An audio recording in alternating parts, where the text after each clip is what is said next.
estamos de volta com o programa Ciência e Consciência, hoje com Nancy Trivelato.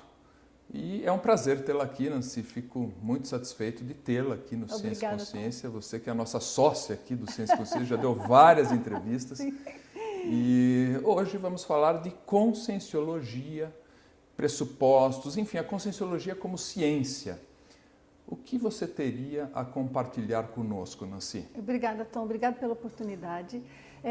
Talvez, primeiro que tudo, a gente pudesse dizer o que é a consciência, não é? Que a conscienciologia é a ciência que estuda a consciência. Para aqueles que estão nos ouvindo pela primeira vez, eu acho que vale a pena dizer qual é o enfoque que nós temos aí para a palavra consciência, que nós queremos dizer a nossa essência, o nosso ser, independente desse corpo, o que em algumas áreas se chama de alma, espírito, outros chamam de ego, Atman, mas enfim, são sinônimos. O que nós queremos é estudar a nós, independente desse momento, deste corpo, exatamente o que nós somos, o que nós estamos fazendo aqui, neste momento, nesta vida, o que é nascer, o que é morrer, não é? Qual é o sentido da vida? São discussões filosóficas, mas são discussões filosóficas que são extremamente importantes para nós. Muitas pessoas, na realidade, levam suas vidas sem se preocupar muito com este ângulo, mas para aqueles de nós que gostaria de compreender um pouco mais exatamente quem é, qual é o seu papel neste momento nessa vida, para isso existe a conscienciologia.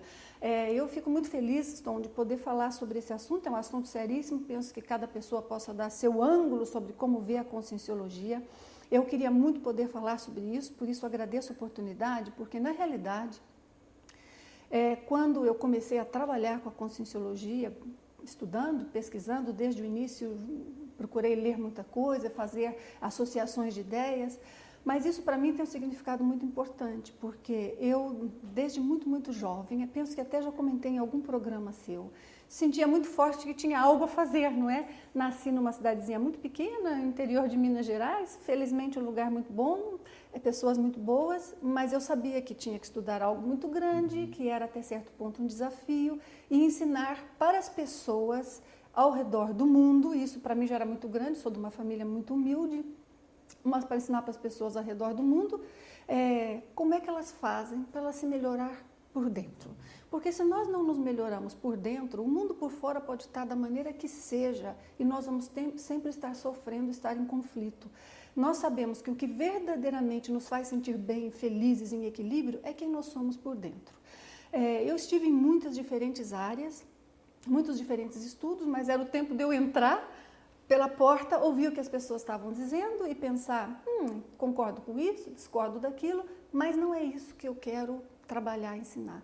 E quando eu estive pela primeira vez numa palestra, na época nem se chamava conscienciologia, nós só falávamos de projeciologia, que é a ciência que estuda os fenômenos parapsíquicos, em especial a experiência fora do corpo, eu tive ali um reconhecimento, mas o reconhecimento foi muito mais das, vamos dizer, consciências extrafísicas, dos amparadores que estavam ali com aquele trabalho. E imediatamente, nos primeiros 10 minutos, eu pensei, isso aqui é o que eu estava buscando. Por isso, eu penso que já tinha dentro de mim, certa forma, o que é a conscienciologia. Penso que isso é parte da minha tarefa desta vida, trabalhar. Por isso, eu, quando ensino, quando falo, tenho muita convicção, muito gosto, muito boa vontade e faço com muito prazer o que eu faço. Não poderia pensar em estar fazendo outra coisa, busquei isso minha vida toda e por isso a dedicação. Mas o que eu quero dizer com isso é, aquilo que eu ensino é aquilo que eu, de certa forma, já sabia, já havia me preparado para fazer antes dessa vida. Aí vem o que é a conscienciologia e cada um vai tomar por base quais são os seus princípios. Eu penso que isso é muito importante. Nós queremos fazer uma ciência, e então uma ciência não pode estar baseada naquilo que a Nancy pensa, ou naquilo que o Tom pensa, ou naquilo que o fulano pensa.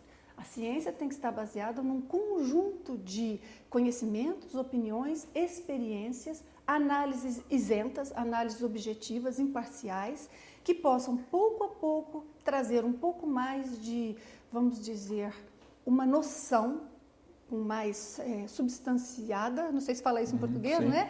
Para nós, de fato, compreendermos o que é a consciência, quem somos nós e todos estes pontos aí. Então, eu penso que nós deveríamos de compreender primeiro os pressupostos da conscienciologia. Existem alguns pressupostos que, para mim, fazem muito sentido. Cada um aí dos nossos espectadores tem que pensar quanto para ele isso faz sentido, não é?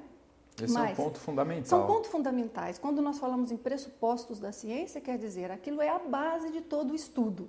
Nós partimos destes pontos, não é? Sem estes pontos como base, qualquer outra coisa que se estude na conscienciologia, seja em qualquer uma das suas subdisciplinas, qualquer uma das suas áreas, qualquer uma das suas pesquisas, sem estes pontos essenciais que nós chamamos de pressupostos, aquilo já não faz sentido, teria uma contextualização completamente diferente. Então, o primeiro pressuposto da conscienciologia é que a realidade é multidimensional. Então, verificamos que este mundo físico que nós vivemos aqui, que é tão palpável, né? Eu digo tão palpável, mas nem sempre tão palpável, sim, porque na realidade o que nós vemos não é exatamente a realidade. Nós sabemos muito bem que se nós fotografarmos, por exemplo, o cosmos com diferentes lentes, que vão pegar diferentes espectros de luz, nós vamos ver um cosmos completamente diferente, vamos ver coisas que a princípio pareciam um espaço vazio ali. O meu ponto aqui é o quanto da realidade física sequer nós conhecemos. Nós conhecemos muito pouco. Sim, até porque os nossos olhos têm suas limitações. Suas limitações, exatamente. Então, o ponto é, este mundo físico, essa realidade física que para nós parece tão objetiva, questionamos o quanto objetiva de fato é e o quanto de fato nós a conhecemos. Mas ainda assim, para qualquer pessoa que tenha sensibilidade energética ou que tenha qualquer capacidade de fenômeno parapsíquico, seja qual for, em que nível for, ou mesmo pessoas que já, como eu posso dizer, não é, já tenham de alguma forma dentro de si, dentro de seus princípios pessoais, aquela noção ou convicção de que a vida não é só isso, para estas pessoas ou para este ponto, este pressuposto é essencial. Portanto, nós vivemos aqui uma realidade em que, enquanto vemos a vida física, existem outras dimensões paralelas, mais sutis, que interagem conosco e nós estamos todo o tempo influenciando e sendo influenciado por elas, mas não de uma maneira absoluta, senão que no mundo, na realidade nossa, tudo nos influencia. Se você está num ambiente mais agradável, aquilo tem mais tendência a lhe produzir certas sensações do que outras. Você está na presença de uma pessoa mais otimista, uma pessoa mais alegre, aquilo pode produzir em você um efeito diferente. Então, influenciar-nos, nós estamos influenciados todo o tempo pelo ambiente. Tudo nos influencia até certo ponto. O quanto nós estamos lúcidos ou não desta influência, o quanto nós permitimos ou não que isto nos afete, o quanto nós permitimos ou não que isso altere a nossa maneira de ser, de pensar, nossas próprias energias, nossos próprios sentimentos, isto é que é a coisa séria. Mas, neste momento, o que nós verificamos é, pressuposto número 1, a realidade é multidimensional. Existem várias dimensões de experiências em que interagem conosco.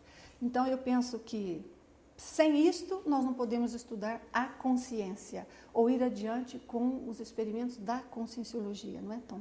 E é impressionante que só isso já vai gerar uma consequência. Consequência. Exatamente. Você vai mudar a sua forma de olhar para o mundo. É uma mudança de paradigma pessoal, uma mudança de paradigma até da ciência, não é? Porque quando você pensa a realidade não é só física, tudo tem que ser observado dentro de um ponto de vista maior. E é isso que nós tentamos fazer.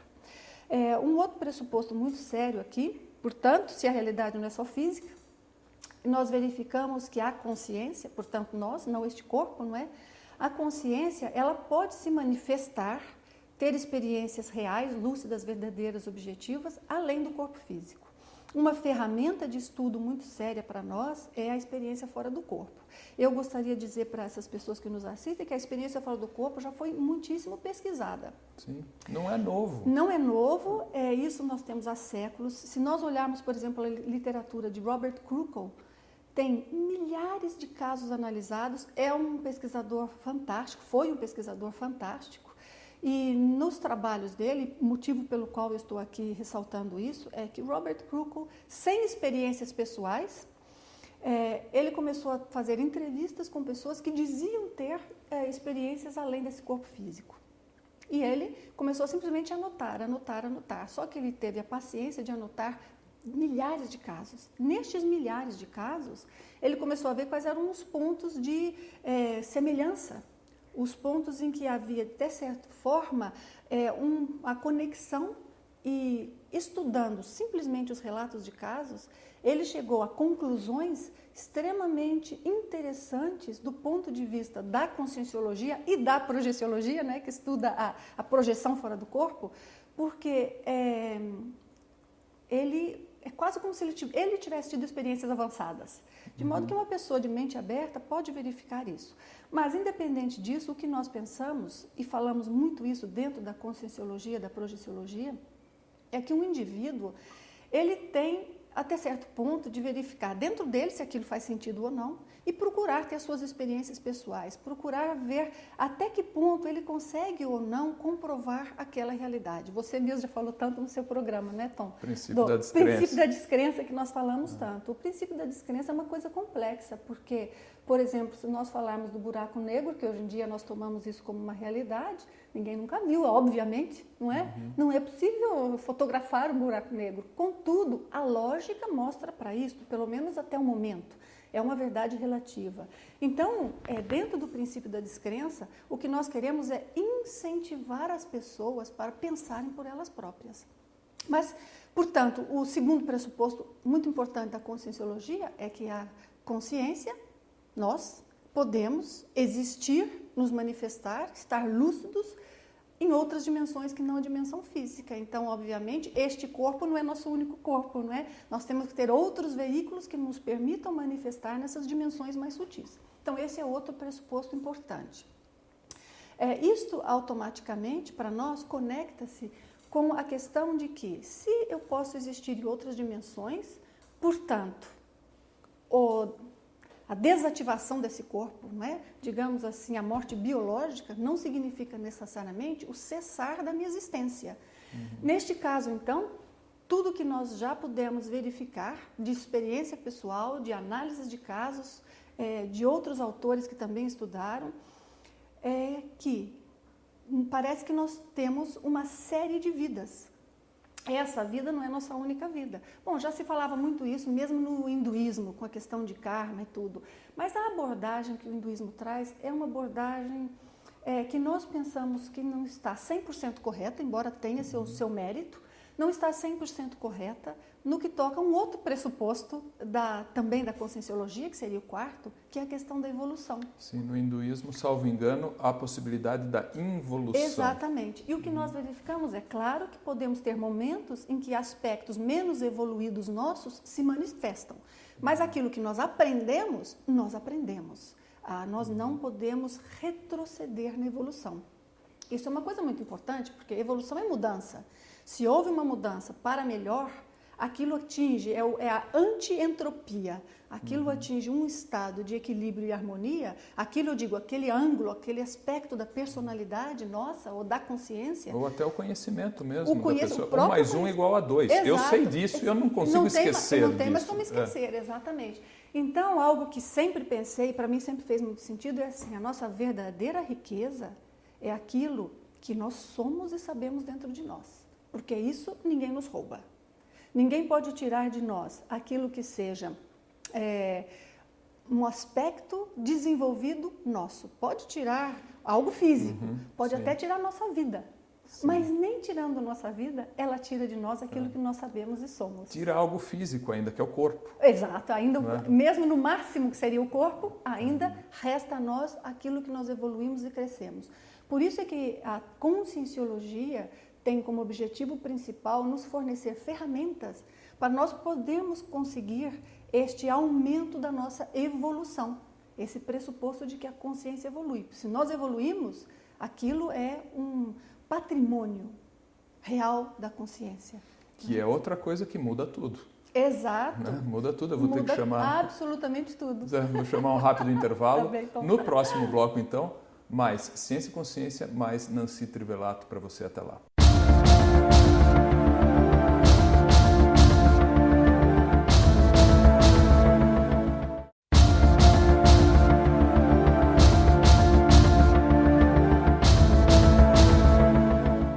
De volta volta com o programa Ciência e Consciência. Neste segundo bloco, você está em companhia de Nancy Trivelato, minha convidada de hoje.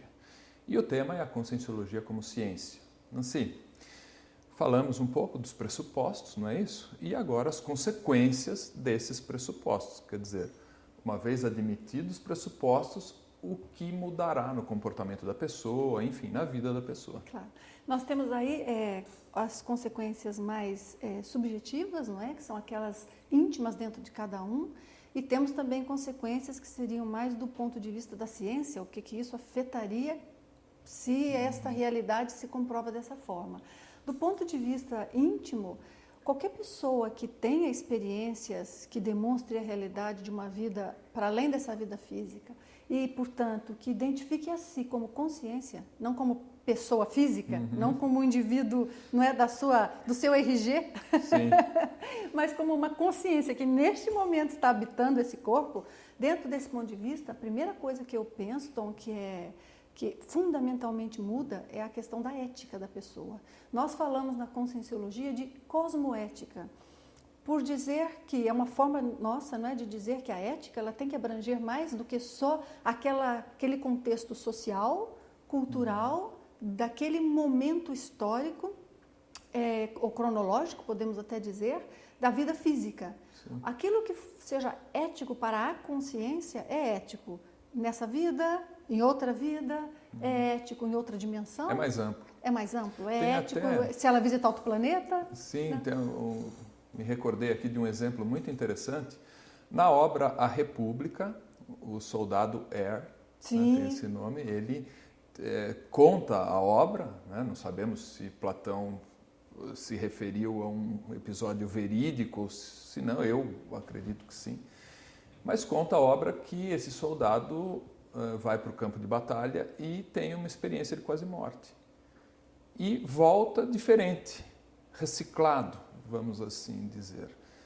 É disso que você está falando ou não? É dessa reformulação, após uma comprovação íntima? Existem muitos estudos, né, da pessoa que ela passa a ser uma pessoa diferente, melhorada, uma versão melhorada de si própria, a partir de experiências de quase morte. Mas os mesmos benefícios podem ser obtidos com a própria projeção consciente, né? Projeção fora do corpo consciente, ou experiência fora do corpo, ou parapsiquismo em geral, não é? É que a projeção consciente ela é, dentre os fenômenos parapsíquicos, o mais contundente, né? Mas com o parapsiquismo de forma geral, isso pode fazer com que a pessoa mude, justamente porque ela para pensar, um momento, o que eu faço aqui tem consequências. Não é uma coisa inconsequente. O que ocorre comigo não é necessariamente uma coincidência. Coincidência 100% não existe, não é? Mas, de qualquer modo, há sincronicidades, há elementos que estão fora de nosso controle. Vocês imaginam que dentro de um contexto, né? Nós temos aqui quase 7 bilhões de pessoas neste planeta. E fora do corpo, então, pessoas que não estão em corpo físico, quantas consciências há? Então, juntar as sincronicidades de todas essas consciências, baseado naquilo que elas são, nos seus princípios pessoais, nos seus pontos de cosmoética, ou seja, uma ética bem desenvolvida, mas também nos seus pontos de total falta de ética ou cosmoética, tudo isso gera uma complexidade muito grande. Então, o indivíduo que ele sabe dessa realidade, ele tende a preocupar-se mais, número 1, em ser uma pessoa melhor. Quanto ele consegue, depende. É outra história. Mas nós verificamos muitas pessoas que muitas vezes se dedicam, por exemplo, a diferentes áreas, se dedicam a estudar a filosofia, se dedicam às vezes até a própria meditação, yoga, e obviamente a Conscienciologia é a ciência para estudar isso. Nós estamos tentando trazer isso de uma forma mais objetiva, mas estas pessoas dessas diferentes linhas, o que elas querem no fundo é ser uma pessoa melhor, mais ética, ser um contributo positivo para esta realidade nossa, para esse planeta, pelo menos, não é? Então, isso é uma consequência muito séria. Do ponto de vista mais científico, objetivo, você imagina, se nós chegamos à conclusão de que verdadeiramente a realidade é mais do que o mundo físico apenas, isto vai alterar completamente todos os paradigmas da ciência, não é? A ciência, a Conscienciologia, ela se baseia num paradigma diferente da ciência convencional materialista cartesiana. Por que tem que ser um paradigma diferente? Porque o paradigma mais materialista, o cartesiano, como é conhecido, ele está muito bem desenvolvido, muito bem feito para estudar o mundo físico. A jurisdição dele é essa. É esta. Só que se nós chegarmos à conclusão que o mundo não é só físico, que ele é multidimensional, este paradigma ele deixa de ser adequado. Porque, veja, todos os pressupostos que nós falamos, os pressupostos de cada ciência, têm por base ou vêm alicerçados no paradigma daquela ciência. Ou, podemos até dizer, difícil dizer o que vem primeiro, o que vem depois, porque são esses pressupostos também que determinam como esse paradigma vai ser usado. Então, enquanto que o paradigma da ciência convencional é que tem que haver um certo rigor na ciência, de um certo tipo, quando nós falamos de algo mais subjetivo, mais humano, e principalmente no caso da conscienciologia, uma coisa mais multidimensional, nós tocamos num aspecto que o paradigma materialista já não pode mais servir. Então, se nós chegamos a qualquer ampliação da ciência conscienciologia, que possamos ter uma abrangência maior, que se possa verificar uma seriedade e a realidade, até certo ponto, destes princípios da conscienciologia ou desses pressupostos, isso vai a pouco alterar a ciência de modo geral. Porque não pode existir, olha, a ciência que estuda aquilo que não é material e a ciência que estuda o material. Tá bem, hoje nós estamos nessa condição na humanidade. Mas eu pergunto para quem nos está assistindo, até que ponto é parte de nossa tarefa, é nossa responsabilidade, nós lançarmos mão de todo o conhecimento disponível e gerarmos um conhecimento mais amplo, bem trabalhado, que possa mostrar que essas duas têm que merge, como é que eu falo isso? Elas têm que pelo menos conversar, fundir, dialogar. Elas têm que se fundir num ponto em que nós possamos verificar o estudo de toda e qualquer área, mas, obviamente, se eu vou estudar uma propriedade física, eu vou usar um aspecto do paradigma da ciência, vamos dizer que se nós chegássemos a fundir, né? Seja lá qual for o tema que nós dessemos a isto, poderíamos até chamar um paradigma cósmico, que nome que nós quiséssemos dar. Mas não podemos ter também, quando nós vamos estudar a conscienciologia, ou um paradigma consciencial, como nós dizemos, que é o paradigma que estuda uma realidade multidimensional, não apenas física, também não podemos dizer que esse paradigma vai prescindir do conhecimento já existente da realidade física. Porque se eu vou estudar, por exemplo, um fenômeno parapsíquico, para aqueles que estão nos ouvindo, qualquer coisa, clarividência, clareaudiência, materialização, percepção de uma consciência extrafísica, telepatia com uma consciência que já passou pela morte biológica, o que for, curas que não estão explicadas do ponto de vista da medicina, qualquer coisa que nós queiramos estudar dentro da conscienciologia, nós não podemos deixar de analisar os aspectos neurológicos. Até que ponto existe uma influência do cérebro nisto? E até que ponto aquilo é um fenômeno real? Se nós não pudermos fazer essa análise de uma visão mais completa, nós deixamos de ter o resultado adequado da nossa experiência. Então, do ponto de vista da ciência, é muito complexo. Não se joga fora o que tem. Não se joga fora o que tem. Nós queremos partir disto para adiante. Agora, é óbvio, não é, Tom e todos que estão nos ouvindo, ciência implica em desenvolvimento de um conhecimento. Necessariamente, algum conhecimento antigo tem que ser jogado fora, mas não por um preconceito com ele a priori. Nem do ponto de vista da conscienciologia ou da ciência da consciência ou do não materialismo, nem do ponto de vista do materialismo. Ambos têm que ser analisados e ambos têm que crescer e pensar, olha, este conceito do materialismo, ele está obsoleto, nós deixamos. Mas este conceito da conscienciologia que nós vínhamos seguindo até, sei lá, há 5 anos, ou atual, ou que vai ser daqui 10 anos, seja o que for, nós temos que estar também preparados para renovar os nossos conhecimentos. Senão, o que nós vamos criar? Criar uma ciência, que é uma ciência que estuda a consciência e, portanto, vai estudar algo semelhante ao que alguns poderiam chamar de espiritualidade, não é? Ou a ciência daquilo que vai além da vida física, Mas se essa ciência não desenvolver, não tiver debate, o que nós vamos criar aqui é uma verdade absoluta. Sim. Isso aqui é uma coisa muito perigosa, porque isso aqui pode nos levar para um caminho que deixa de ser científico, passa a ser um caminho dogmático. Hoje em dia é um pouco assim. Os caminhos ditos espirituais estão sob jurisdição da religião. Estão, exato. Ou de alguma área mística, não é? Do misticismo. Né? E eu iria um pouco mais além. No próprio materialismo newtoniano, cartesiano, vamos dizer assim, a ciência materialista clássica, ela, dentro dela própria, ela teve que se renovar. Porque, veja, o paradigma newtoniano, Nancy, ele serve para um determinado tamanho de matéria.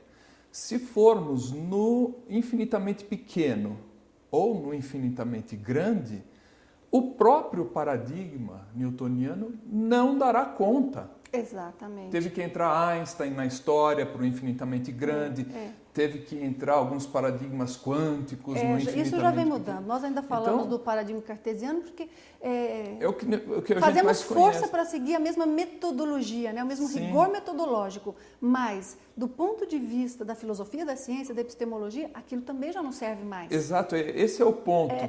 E se do lado de cá, vamos chamar assim, um pouco cartesiano demais separar, mas enfim, desse lado da consciência, também não podemos cair no mesmo equívoco. No mesmo equívoco. Um exagero daquele outro ponto não material. Esse é um ponto. É uma coisa passo muito para séria. você. Porque é assim, não é? Nós estamos aqui conversando sobre ciência e todos nós temos que usar o nosso discernimento e a nossa capacidade de raciocinar sobre as ideias. Porque nós verificamos que no passado já houve pessoas que fizeram o seu esforço para estudar aquilo que fossem, em geral era mais estudar sobre o parapsiquismo, mas para estudar de uma maneira mais científica. Os diversos esforços terminaram indo por água abaixo. Nada de verdade se manteve ao longo da história, se manteve de uma maneira efetiva para fazer uma mudança na ciência. Porque quando entra um dogmatismo, entra aquilo que são ideias inverificáveis, isso é tudo muito complicado. Então o telespectador vai nos perguntar assim, mas então como é que a gente vai estudar algo que não é físico? Como é que eu vou dizer que isso é verificável? A pergunta está muito cabível. Sim, é pertinente a pergunta. Como é que nós fazemos isso? Olha, se você tiver uma ideia para nós fazermos melhor, por favor, nos traga, porque esse tem sido nosso esforço. Esse é o nosso desafio. Mas vale dizer que nós estamos conscientes desse desafio. E esse desafio tem que ser discutido, tem que ser trabalhado. Porque o ponto é, embora seja um desafio, é possível nós falarmos disso sem cairmos em fantasia, sem cairmos em misticismo e sem cairmos em verdades absolutas. Nós não podemos forçar essa realidade a ninguém que esteja nos ouvindo. Mas uma pessoa de mente aberta, ela é capaz de estudar e verificar. Parece que existe algo. Não, tem um fulano ali, meu vizinho, que ele conta que ele teve uma experiência assim, mas o meu vizinho é uma pessoa simples, ele não sabe nada de nada disso. Ele é uma pessoa até religiosa, por que ele iria inventar aquilo? E aí a gente pega o relato daquele vizinho, com o relato de outro que está lá do outro lado do planeta, com o relato feito por Platão, de uma experiência, e junta com todas as experiências de Robert Krukl, com todos os livros que já existem da conscienciologia e da projeciologia. Quando nós colocamos tudo isso junto, qualquer pessoa sem ideias pré-concebidas, ela tem que parar, no mínimo, para refletir, deve existir alguma realidade aqui.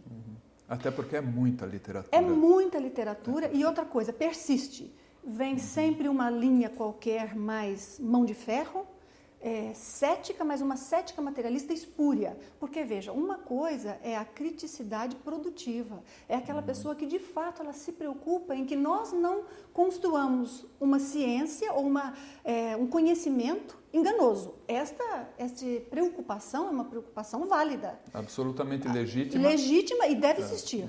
Mas isso é uma coisa. Outra coisa muito diferente é aquela pessoa que, na realidade, ela quer destruir aquele conhecimento. Ela já entra com uma crítica a priorística negativa, de deboche, de sarcasmo, verdadeiramente para eliminar todo e qualquer esforço nesse sentido. Isso existe, gente, há milênios. Sim, e é curioso porque aqui, pensando com os meus botões, é uma espécie de dogma ao contrário. É um dogma, exatamente. É a o ciência dogma materialista do não. tem seu dogma. É. Então, nós não podemos ter dogma nem por um lado e nem para o outro e fazer essa pesquisa. Então, o que é verificável? Por isso é que nós convidamos as pessoas a que tentem ter suas próprias experiências. Então, eu, por exemplo, por que me dedico tanto a estudar isso e tenho essa convicção? As pessoas dizem, você tem tanta convicção? Claro que tenho, eu não vou abrir mão da minha convicção. Por quê? Porque eu tive essas experiências. Eu tive essas experiências antes mesmo de ser ensinada sobre elas. Eu tive experiências quando eu tinha 6, 7 anos de idade e que ninguém falava nada disso e eu tenho absoluta clareza e segui tendo-as. Portanto, eu não vou abrir mão daquilo que eu sei e que sou e que experimento e que vivencio. O que eu quero é trazer a minha experiência. Essa é a Nancy. O que eu quero é trazer a minha experiência para somar, para que nós possamos verificar. Isso é universal? Isso pode ser aprendido? Até que ponto relatos de algumas pessoas que nós ouvimos têm fantasia e até que ponto tem verdade? Porque podemos também dizer aqui, há pessoas, a gente falaria no Brasil, né? Viaja na maionese. Sim, Então fala umas coisas que você pensa e diz, não, isso aqui não é possível, viajou demais. E tem em qualquer meio, em qualquer instituição. Exatamente. Temos que enfrentar essa realidade. Temos que enfrentar. Estamos com esse problema, que é um problema humano, não é questão de uma instituição ou outra, é da humanidade. Agora, Tom, você imagina, nós a IAC viajamos ao longo do mundo, ao redor do mundo, não é? Falando sobre conscienciologia. Aqui no Brasil, gente, existem muitas pessoas que já conhecem, nós temos um conhecimento completo, até porque a conscienciologia, quando surgiu, já existe aqui no Brasil muito do conhecimento do espiritismo, que não tem nada a ver com a conscienciologia, no sentido de princípios científicos, mas alguns temas são sobressalentes. Sim. Mas, gente, não é só o espiritismo. Abra a mente, estude tudo que existe em termos de filosofia, em termos de parapsiquismo. Tem muitos pontos de contato. contato. Tem muitos pontos de contato em muitas áreas. O que a conscienciologia quer é pegar o que há de bom e correto em cada uma. Nós não temos preconceito. Isso, mas temos importante falar Exato. Isso. Mas ter a capacidade de abrir mão de todo e qualquer conhecimento que nós pensemos que está dentro de um dogma, que está dentro de uma verdade absoluta, que está tentando conduzir as pessoas a pensar de determinada forma. Nenhuma ciência verdadeira tenta conduzir ninguém a pensar de forma qualquer. Isso. Aí a gente entra no tema da liberdade, que é um tema que eu estou reservando para o terceiro bloco. Vou ter que chamar intervalo. Perfeito. No terceiro bloco, então, mais Ciência e Consciência, mais Nancy Trivelato falando sobre liberdade. Até lá.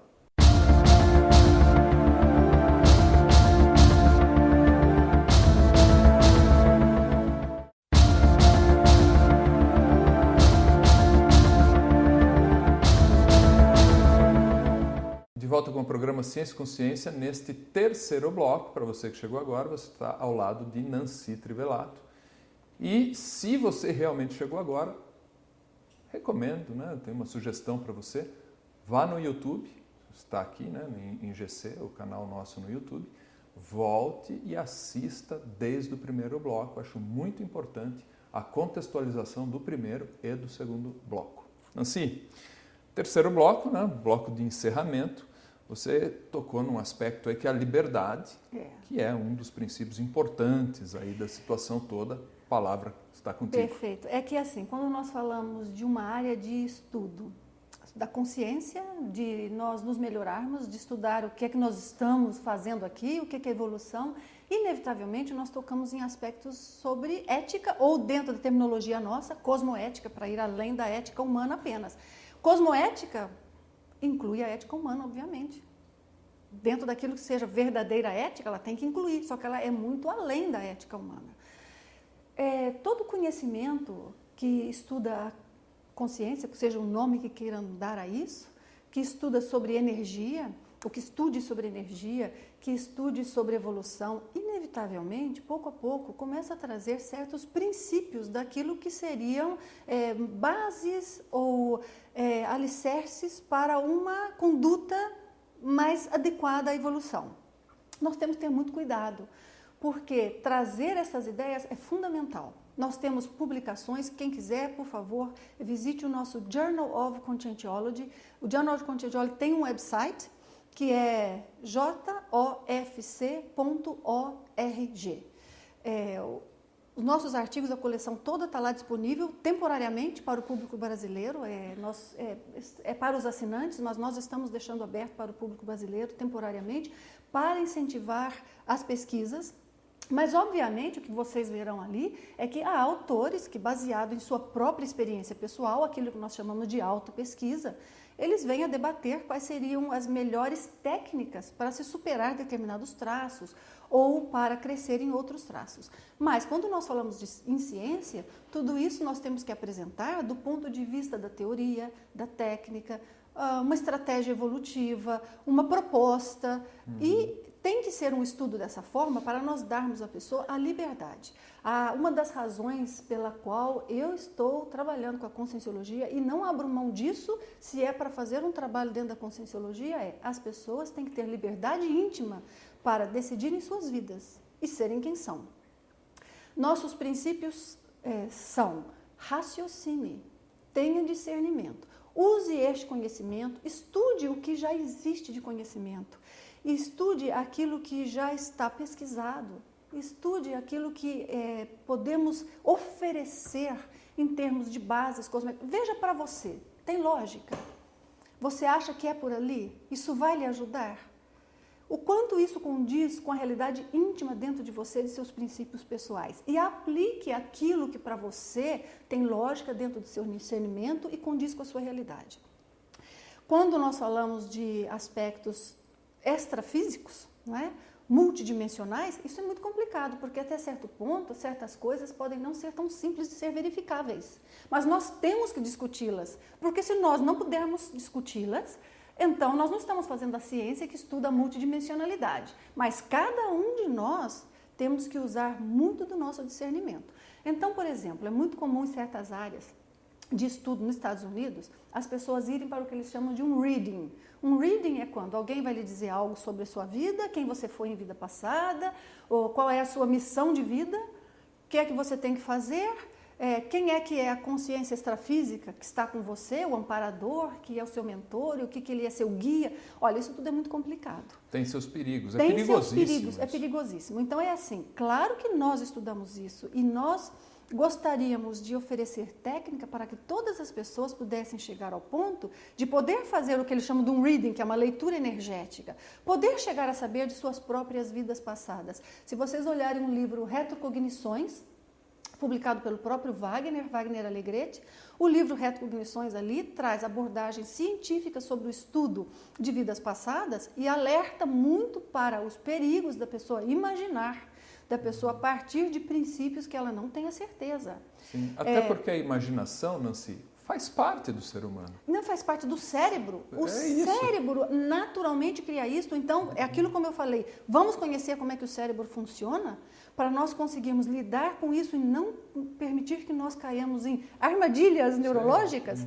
Então, ali o Wagner coloca 10 confirmações, a menos que sejam muito enormes, muito ostensivas. Pronto, quem sabe 7, quem sabe 5. Mas pistazinhas, uma coisinha, você precisa de no mínimo 10 confirmações. É um critério de segurança. É um critério de segurança. Então, nós temos que ter isso. Isso é uma salvaguarda da conscienciologia. Então, a pessoa tem que ter liberdade.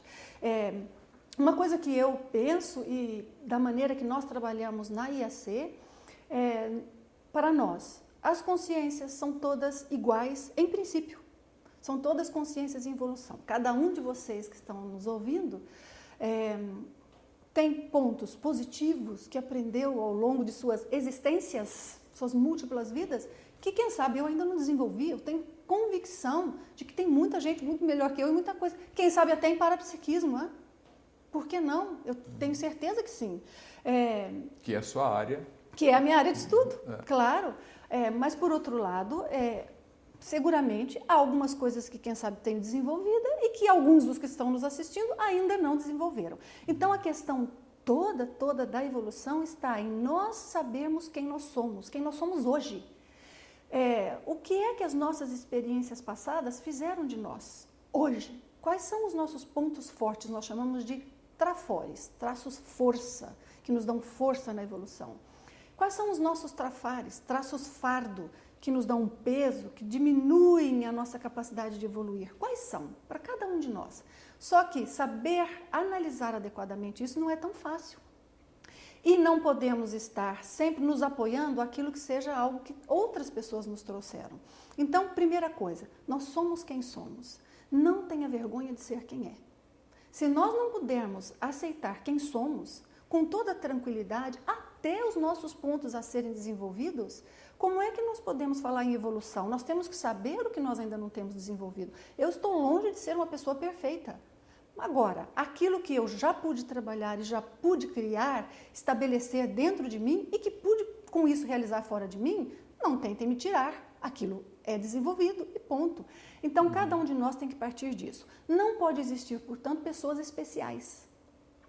Quando nós temos a figura de uma pessoa especial que nos dá autoridade sobre nossas vidas, isso é muito perigoso.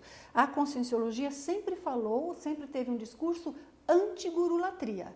Nós não podemos ter gurus, não podemos ter santos. Agora, não adianta nós termos uma postura, eu vou usar uma expressão um pouco forte, mas por falta de uma expressão melhor, quem sabe você me ajuda, Tom, com isso. Uma postura parecida com uma postura religiosa, com um perfil religioso. Eu diria subserviente. Subserviente, dogmática, e que nós simplesmente substituímos um nome por outro. Então, eu não tenho mais pecado, eu tenho autocorrupção. Mas se você se comporta da mesma forma com aquilo, você mudou o nome apenas. O nós termos uma palavra, um nome diferente, uma terminologia diferente, isso é para nós darmos um contexto diferente àquele aspecto da realidade. É justamente para sair da arapuca. É justamente para sair daquela linha, daquele paradigma de ver sob aquele ângulo, aquele aspecto. Então, nós estamos hoje numa condição em que existe um pouco de incoerência. Existe, até certo ponto, alguns conceitos magnos nossos que vêm a ser, às vezes, banalizados. Justamente porque a pessoa não está tranquila em deixa eu estudar quem sou hoje. Olha, se você sabe algo do seu passado que lhe ajude, excelente, mas tenha certeza, porque você assumir uma coisa do seu passado que não é realidade, é pior do que você não saber qual é seu passado. Por que é pior? Eu vou explicar o porquê. Porque você vai conduzir-se daqui por diante, tentar trabalhar a si próprio, a sua evolução, quem você é intimamente, baseado numa irrealidade. Seja essa irrealidade positiva ou negativa. Então, na dúvida, você analisa quem você é hoje. Hoje nós somos o resultado de tudo que nós vivemos e fizemos. Analise a característica de uma pessoa hoje e se você souber analisar de uma forma isenta, você verá quem ela foi. Baseado em seus pontos fortes, seus trafores, né? E os seus pontos ainda por desenvolver, os seus trafares. Portanto, a lógica, a racionalidade, o discernimento, isso tem que ser mais forte do que qualquer outra coisa. Então, é muito problemático. Então, a pessoa, às vezes, ela vai falar do amparador. Mas o amparador não passa de ser, às vezes, em toda a expressão que ela usa, como se fosse um anjo que está ali o tempo todo mimando-a. Amparador não é isso. Um amparador tem um certo nível, numa progressão evolutiva. Não vou chamar de hierarquia, porque não é necessariamente um ser superior a outro, mas há uma progressão. Então, pela lógica, Tom, aqui, se nós pensarmos dentro da Conscienciologia, se nós verificamos hoje quais são os traços mais desenvolvidos nossos, principalmente no que se refere à capacidade de percepção da multidimensionalidade, o que nós chamamos de parapsiquismo. Se nós verificarmos isto, se nós verificarmos também cosmoética, se nós verificarmos condutas pessoais no dia a dia, nós podemos fazer uma extrapolação lógica. Estou falando aqui de uma extrapolação. Até para quem não saiu do corpo, pode extrapolar. Uma pessoa, ela tem que aumentar no seu equilíbrio. Ela tem que aumentar na sua capacidade de lidar com pessoas, sua inter-relação. Ela tem que crescer, estar sempre ampliando e desenvolvendo, por exemplo, a sua compreensão do outro. Ela tem que crescer, por exemplo, naquilo que seja a sua, eu vou usar uma palavra não muito adequada, a sua tolerância. Tem a ver com a compreensão, mas as diferenças. Ela tem que crescer também na sua condição de poder ver a realidade de um ponto de vista maior, que não esteja só vendo os interesses do momento intrafísico, da vida física. Então, uma simples extrapolação disso tudo nos vai mostrar em que nós vamos evoluindo para chegar até o desenvolvimento de uma consciência em que ela esteja equilibrada dentro de si, cosmoética dentro de si, gerando harmonia à sua volta, seja um nome que nós queiramos dar a isto. Nós chamamos isso na Conscienciologia de Homo sapiens sereníssimos. como se pudéssemos estudar a evolução da consciência e estamos incluindo aí, não é, junto um paralelo dentro da evolução daquilo que se estuda dos hominídeos, da própria biologia. Então, o Homo sapiens sereníssimos seria essa extrapolação de nós olharmos no horizonte lá, o máximo que nós podemos ver. Claro que ao chegar ali no horizonte, né, se nós fôssemos hoje essa consciência, provavelmente veríamos além e poderíamos acrescentar conhecimento. Esta é a ideia. Quanto mais nós avançamos, o nosso horizonte vai para diante. Então, esta informação que nós estamos trazendo hoje é o horizonte que nós podemos ver. Mas nós não podemos rotular ninguém. Eu não posso dizer agora, olha, o Tom, então, é um Homo sapiens serenista. Ele é tão tranquilo. As conjunturas de um momento, de uma vida, não querem dizer muito.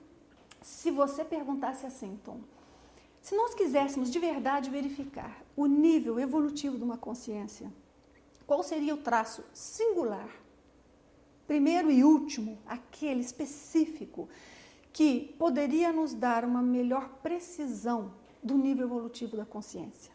E eu responderia, cosmoética.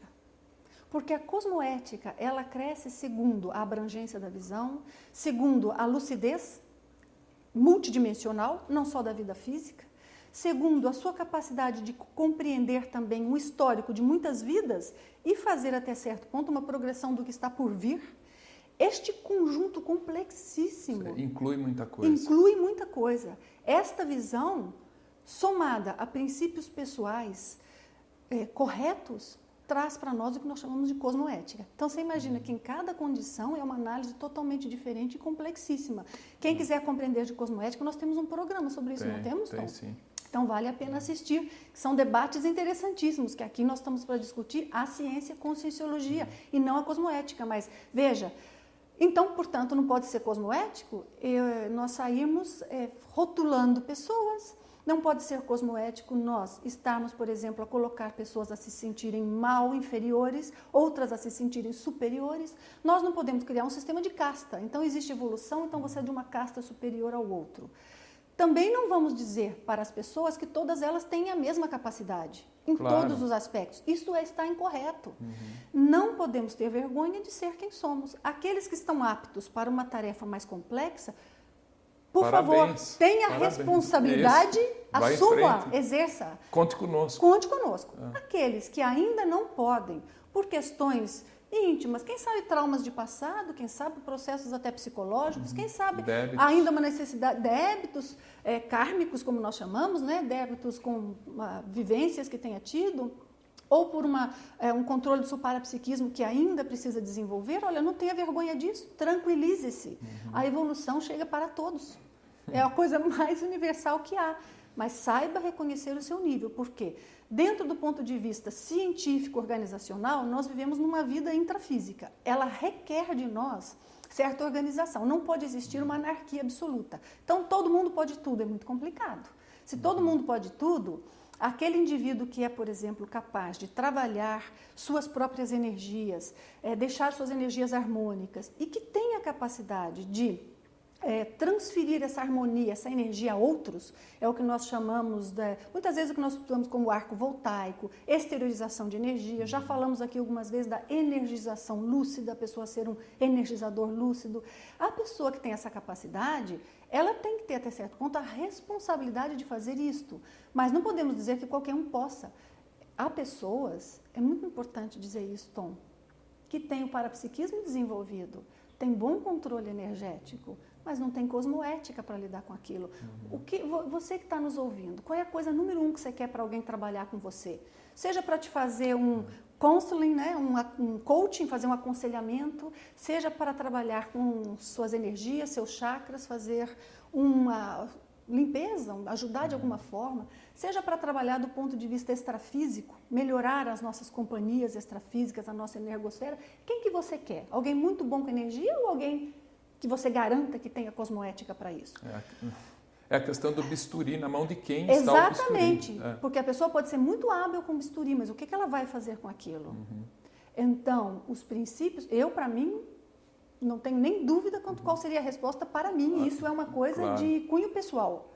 Eu não permito, ou procuro, né, não permitir em mim a entrada de energias de consciência, sejam físicas ou extrafísicas, que eu considere sem ter o devido nível de cosmoética, que não tenham o devido nível de cosmoética, porque é muito complicado.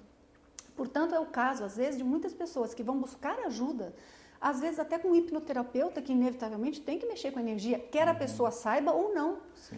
Mas, conforme o nível daquela pessoa, pode deixar sequelas negativas, até outro problema. É outro problema. Então, grave. A cosmoética é muito séria. Então, para mim, a conscienciologia é algo assim. Conheça você, saiba quem você é.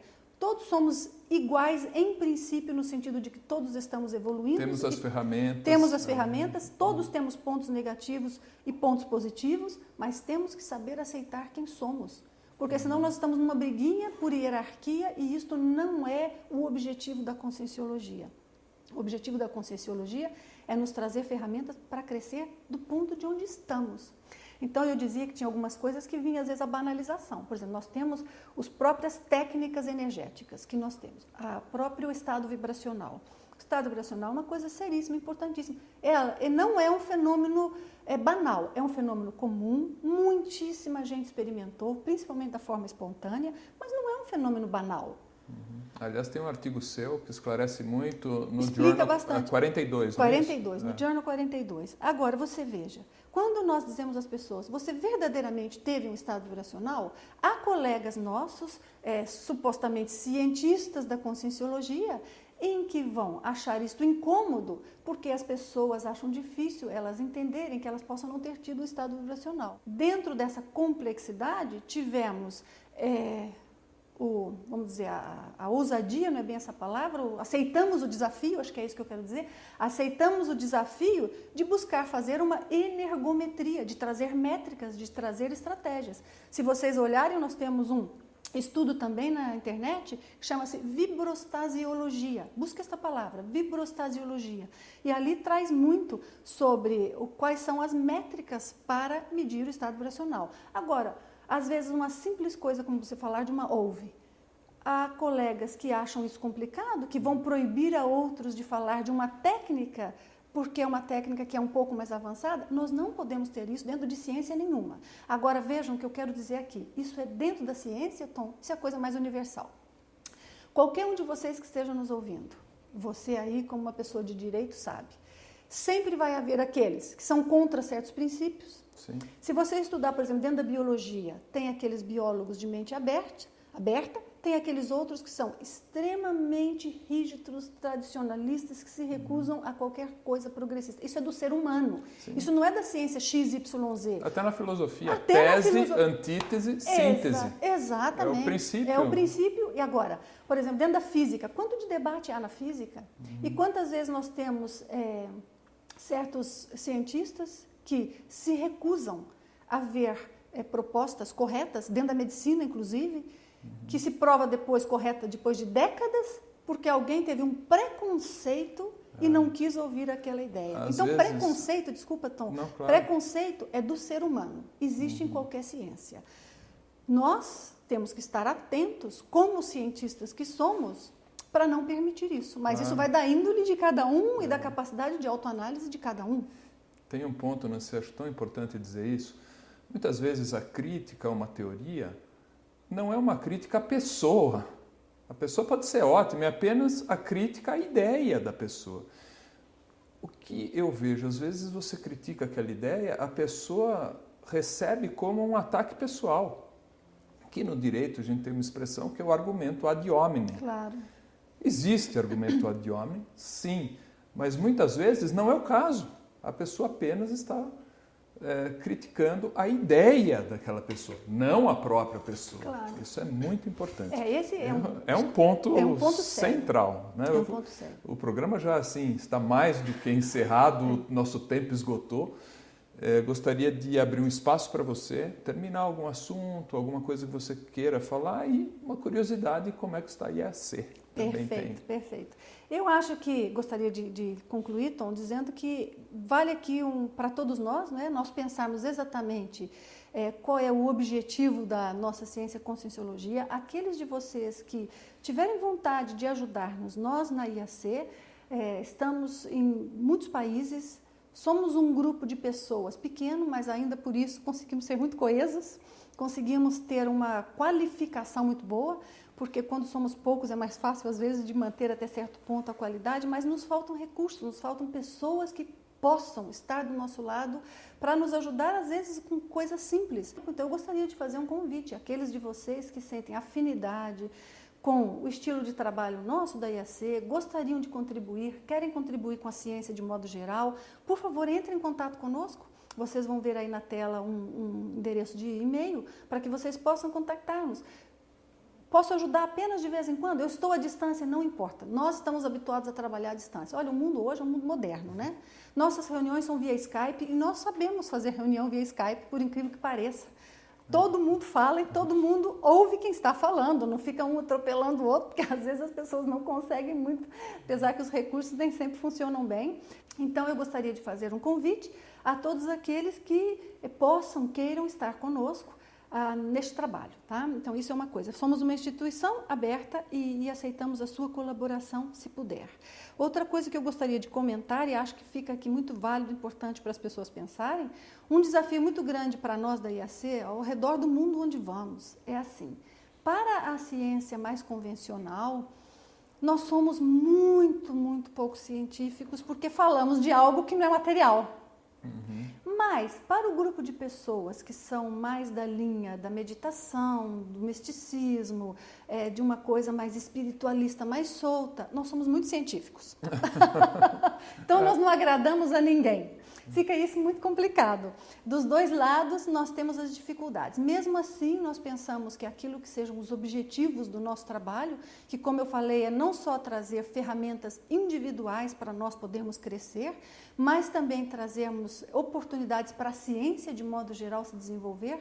Então, dentro disso, nós aceitamos esse desafio. Eu comento isso até dentro da linha que eu falava, aí quem quiser estar conosco já sabe como é que é o nosso trabalho, é um desafio constante para manter essa cientificidade sem sermos fechados, sem ficarmos rígidos dentro do materialismo. Trazermos aquilo que nós temos de melhor sem sermos antagônicos ao conhecimento já existente. Então, essa é a nossa linha. Convido a todos vocês, por favor, para visitarem o nosso campus de pesquisa em Portugal. Nosso campus de pesquisa tem energias impressionantes, é muito interessante. Nós nos chamamos a Despertópolis, de desperticidade, e eu vou explicar por que nós nos chamamos Despertópolis. Não é porque nós estamos dizendo que somos todos despertos ali, não. Cada um tem que olhar para o outro e saber o quanto acha que o outro é desperto. Mas é porque o desafio do nosso trabalho é tão grande, Tom, que se cada um de nós que estamos ali não tivermos um mínimo de equilíbrio e desperticidade ou desassedialidade, fica muito difícil fazer o nosso trabalho. Então, é um desafio. Olha, venha conhecer a Despertópolis, as energias que estão ali, os amparadores, participar do nosso trabalho. Nós temos, em maio de 2015, um Congresso Internacional de Conscienciologia. É o primeiro Congresso Internacional de Conscienciologia. Pesquisadores do mundo todo, você está convidado. Traga seus debates, suas ideias. Se quiser apresentar trabalhos, por favor, até final de agosto de 2014 nós aceitamos trabalho. Será muito bem-vindo. É um prazer ter falado aqui com vocês, Tom. Obrigada pela oportunidade. É muito importante a gente poder trazer aqui esse recado. Muito obrigada. Então, Nancy, eu que agradeço a você, sempre muito gentil.